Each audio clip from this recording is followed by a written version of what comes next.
Welcome back. All right, so I want to talk about Utah. I want to talk about Utah because they're becoming an even more interesting story this offseason than I thought they would, with the additions of Marino and Sergachev via trade, and they have a ton of cap space. They still have so much cap space, and it's interesting because when you look at this lineup, it's not a bad lineup already.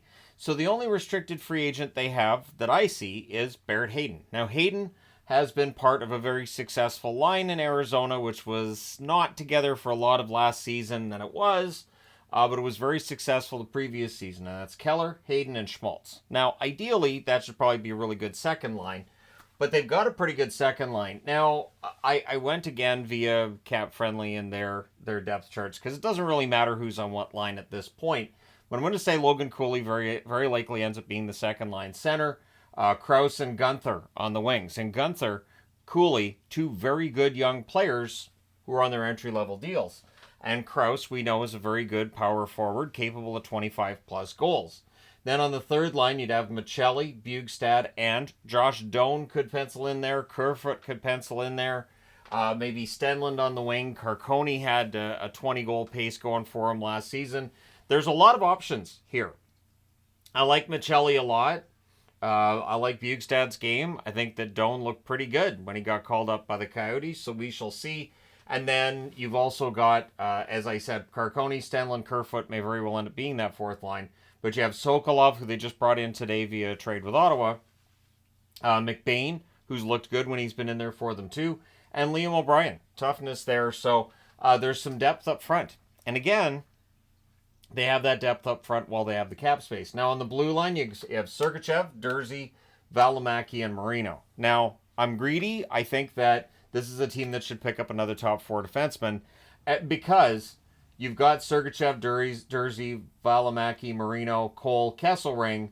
I don't know if I like Durzi on the first pairing, to be completely honest.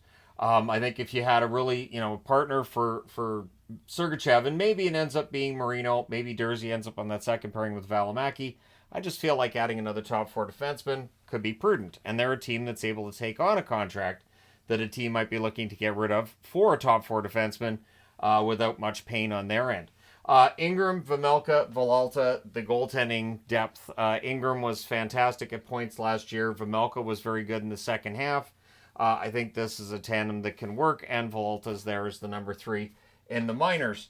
Now, I wanted to look at the progression that the Coyotes were making. And again, I feel bad for Arizona fans. That's a legitimate comment on my part, because I do think Arizona was ready to make a jump this year if they hadn't moved. So 2021-2022, the team finished with 57 points and a goal differential of negative 106. Miserable year. 2022-2023, they had 70 points and their goal differential got better. It was a negative 71.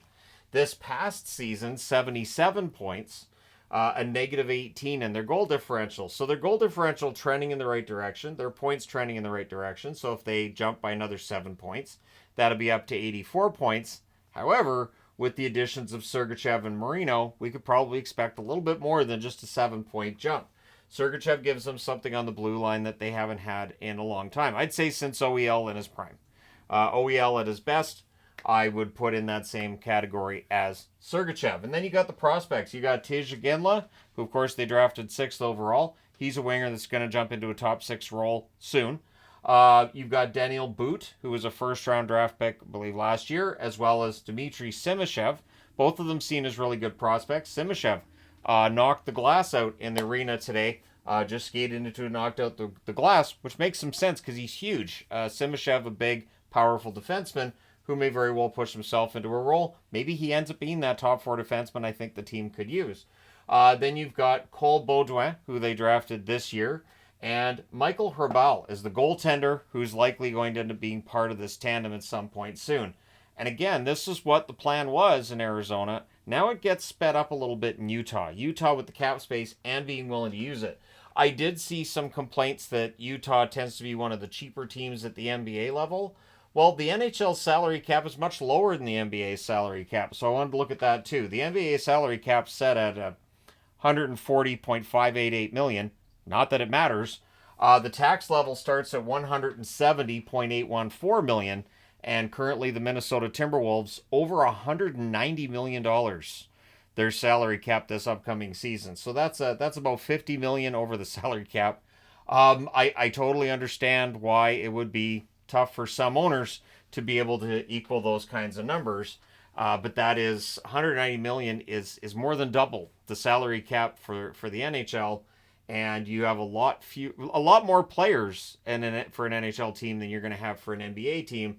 So I kind of think it's apples to oranges. So if Utah's been cheap on the NBA front, it doesn't necessarily mean they're going to be cheap on the NHL front. So when we look at the salary cap space that this team has, currently it's $15,164,524. But they have Shea Weber's contract. That's the only dead cap money that Utah inherits from Arizona.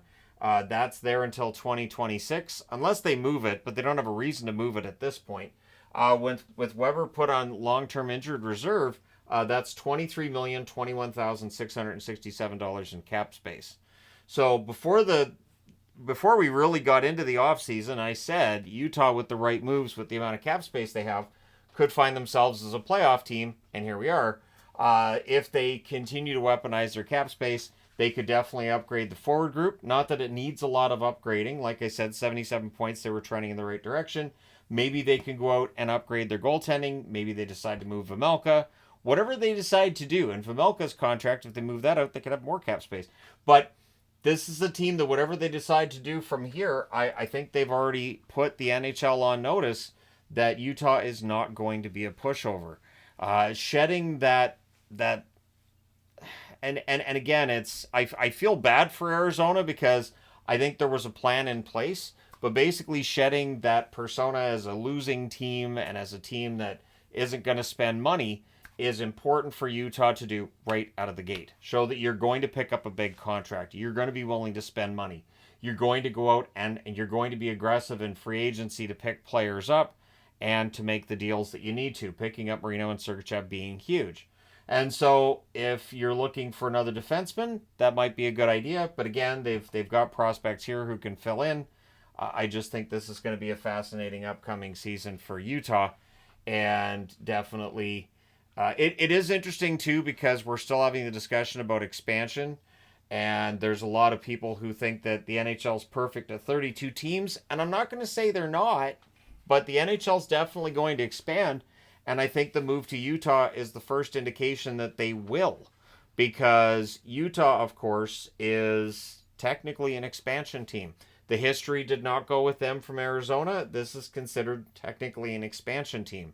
So when I actually do the season preview, I don't know that I should be using the Arizona numbers and all the Arizona stuff because it's supposed to be a new franchise, meaning it's technically the 33rd franchise as the Arizona Coyotes are currently inactive. But we know now that they're not going to become active. So I have no idea what's going to happen with histories and all that. I just know that it means that for me doing previews and all that, it's going to be tougher on the Utah side. I also want to say, too, that while I do shout out my stepson, Gabriel, for making the magnets that I use for Salt Lake City / Utah, I do have Utah decals on the way. Not decals, I call them decals, which will be on these boards soon when I'm talking about Utah. So it's not a season preview. Don't start going, oh, he's doing the season previews already. Nope, because we are nowhere near done with the offseason, obviously. I just wanted to point out that Utah has a ton of cap space. They already have a pretty good roster, and with that cap space, they can get creative. They can start calling teams that are over the cap, near the cap, and say, hey, this contract that you guys have, we can afford it. We don't know if you can. Or maybe a team calls them and says, look, we've got this contract that it's not a bad contract, but we want to make more additions. We want to have more breathing room. And so Utah ends up picking up a player and probably gets a draft pick just for the sake of picking him up. I didn't put the draft picks on the board. Utah does still have some extra draft picks, not like they did before this last draft.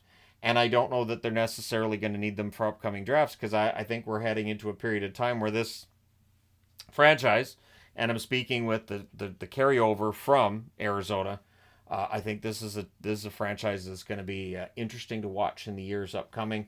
But this season, will they be a playoff team? There's a question I have for everybody watching this.